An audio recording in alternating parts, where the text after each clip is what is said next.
Assalamualaikum warahmatullahi wabarakatuh.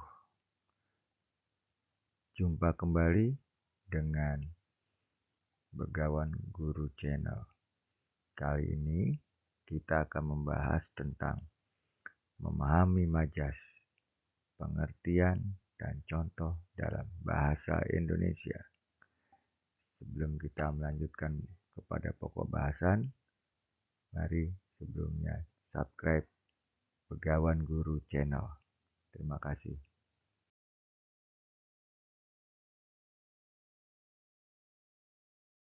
Majas merupakan gaya bahasa yang digunakan untuk menyampaikan makna secara kiasan.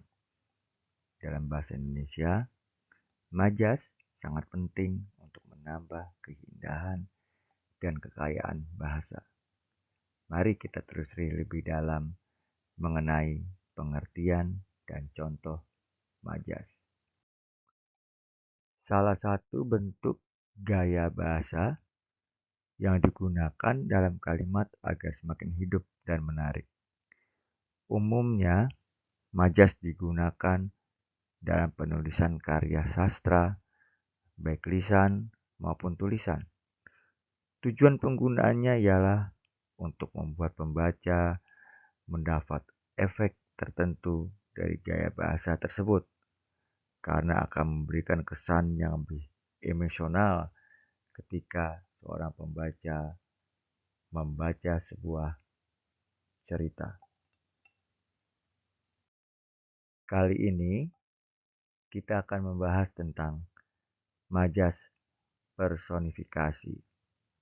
Majas personifikasi merupakan sebuah gaya bahasa yang indah yang biasanya digunakan untuk mengungkapkan maksud tertentu pada sebuah tulisan, karya sastra, maupun ucapan untuk memberikan sifat manusiawi terhadap suatu benda di kehidupan nyata yang tidak memiliki sifat seperti itu. Contohnya seperti ini. Angin berbisik lembut di telingaku. Berikutnya, kita membahas tentang majas metafora. Majas yang menggunakan analogi atau perumpamaan terhadap dua hal yang berbeda. Contoh majas metafora salah satunya adalah sebagai berikut. Anak itu dikenal sebagai kutu buku di kelasnya. Metafora membuat visualisasi yang kuat dan membuat pernyataan menjadi lebih berkesan. Berikutnya, kita membahas tentang majas hiperbola. Majas ini menggambarkan sesuatu secara berlebihan. Bahkan, penggambaran tersebut seringkali terasa kurang masuk akal atau susah dipahami lebih jauh. Hal ini disebabkan karena majas hiperbola menggunakan kata-kata yang tidak sesuai dengan kenyataan. Meski begitu, dibanding majas yang lainnya, hiperbola menjadi yang paling unik dan menarik. Contohnya sebagai berikut. Aku menunggumu selama 1000 tahun, kataku. Benarkah seseorang menunggu selama 1000 tahun? Rasanya tidak ada orang yang dapat hidup selama 1000 tahun. Hiperbola sering digunakan untuk menarik perhatian dan memberikan efek dramatis pada suatu ucapan atau sebuah cerita. Majas berikutnya yang kita bahas adalah majas simile. Majas simile merupakan salah satu bentuk gaya bahasa yang biasanya digunakan untuk mendapatkan suasana dalam sebuah kalimat, agar kalimat tersebut menjadi semakin hidup. Mudahnya kita dalam memahami bahwa majas ini dapat menjadi ungkapan yang dapat menghidupkan suatu kalimat Contohnya ialah hatimu dingin sekali seperti es.